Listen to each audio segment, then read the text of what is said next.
Hello mga kalonix, good evening sa Pilipinas, good morning sa Sweden.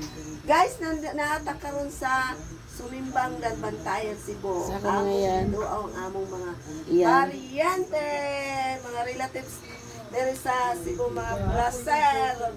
Sila ang aking mga followers. So, next na kong mga parcel. Mga iyaan, oy. Sila na po lang ako ang padadaan. Mga iyaan, ang gapa na kong iyaan, nga si Lydia, ang iyang mga anakis, o apukis, ang iyang bana. So karon mo tong pidirig one night sa usa na ko kaya iyaan nga si Winnie nga igsoon. So guys, lipay kay sila nga nito nga si Lornix Sweden Vlog. Hastang mga bata nakaila na sa kuha o di ba sosyal. Thank you so much for watching. See you next time sa aking vlog. Please like and share and subscribe.